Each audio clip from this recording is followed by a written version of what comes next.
दोस्तों क्रिश 4 में ऋतिक रोशन का डबल रोल है या ट्रिपल रोल, और क्या क्रिश 4 की कहानी का प्लॉट टाइम ट्रैवल कॉन्सेप्ट पर बेस्ड है, ये सब हम आपको अपनी इस फैन थ्योरी वीडियो में बताने जा रहे हैं। क्रिश फिल्म की कहानी शुरू होती है डॉक्टर वशिष्ठ नायक से, जिसका फिल्म में रोल अमिताभ बच्चन प्ले कर रहे हैं।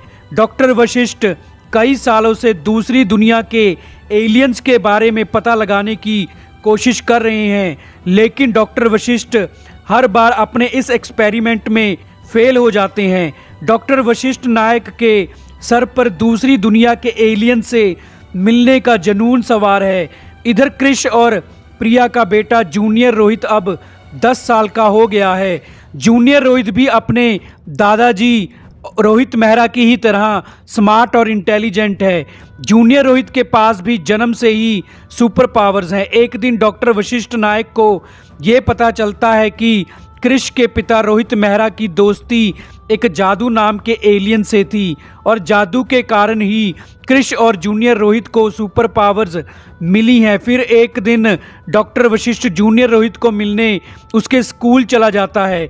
डॉक्टर वशिष्ठ जूनियर रोहित से कहता है कि वो उसके एक्सपेरिमेंट में उसकी मदद करे और स्पेस में सिग्नल भेजकर जादू को फिर से एक बार अर्थ पर बुलाए। पहले तो जूनियर रोहित डॉक्टर वशिष्ठ की मदद करने से इनकार कर देता है, लेकिन जूनियर रोहित भी मन ही मन अपने दादाजी रोहित मेहरा के एलियन दोस्त जादू से मिलना चाहता है।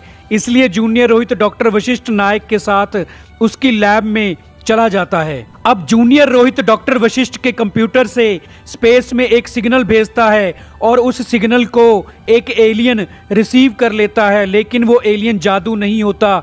वो एलियन, जिसका नाम एक्यूरियस होता है, को ये पता चल जाता है कि उनके प्लेनेट की तरह अर्थ भी एक प्लेनेट है जहां ह्यूमंस रहते हैं। एक्यूरियस अब अर्थ पर आ जाता है। एक्यूरियस, जिसका फिल्म में रोल नवाजुद्दीन सिद्दीकी प्ले कर रहे हैं, के पास क्रिश से भी ज़्यादा सुपर पावर्स होती हैं। मतलब एक्यूरियस फिल्म का सुपर विलन है। एक्यूरियस अर्थ पर हम ह्यूमंस को मारने लग जाता है। अब जूनियर रोहित को पता चल जाता है कि उसने गलती से जादू की जगह किसी और एलियन को अर्थ पर बुला लिया है। अब जूनियर रोहित अपने पिता क्रिश को सारी सच्चाई बता देता है।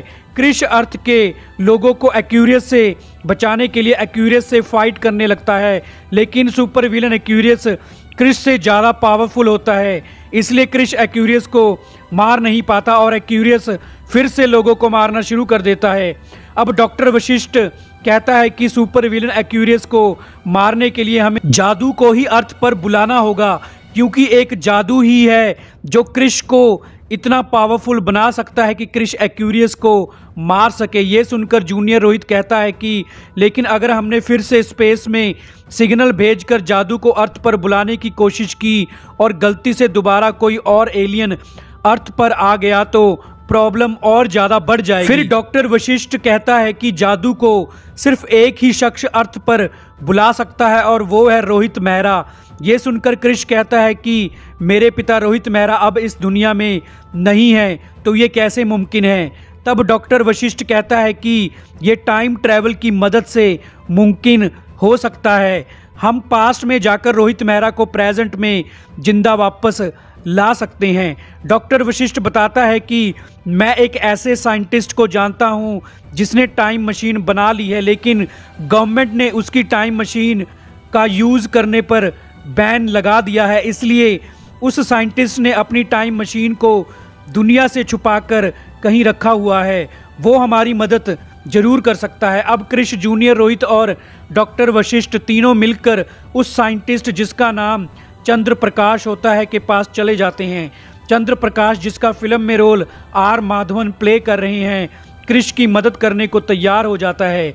अब क्रिश उस टाइम ट्रैवल मशीन की मदद से पास्ट में चला जाता है, जहां क्रिश की मुलाकात पास्ट के क्रिश से होती है। अब प्रेजेंट का क्रिश पास्ट के क्रिश को सब कुछ बता देता है, लेकिन पास्ट में अभी काल भी जिंदा है।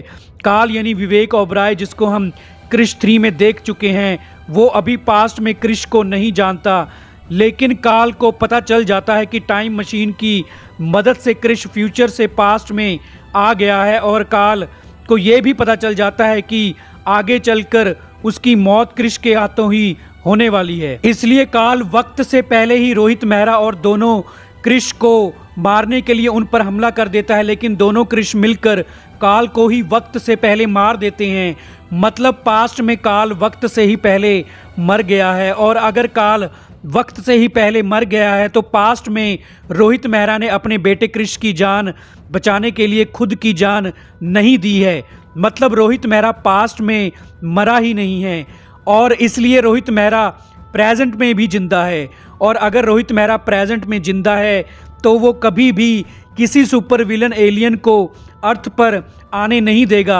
मतलब एक्यूरियस प्रेजेंट में अर्थ पर नहीं आया है। तो दोस्तों, इस पास्ट, प्रेजेंट और फ्यूचर के बीच आगे की कहानी में क्या होगा, ये हम आपको हमारी अगली क्रिश फैन थ्योरी 5 में बताएंगे। तो हमारी आज की वीडियो को पूरा देखने के लिए आपका थैंक्स।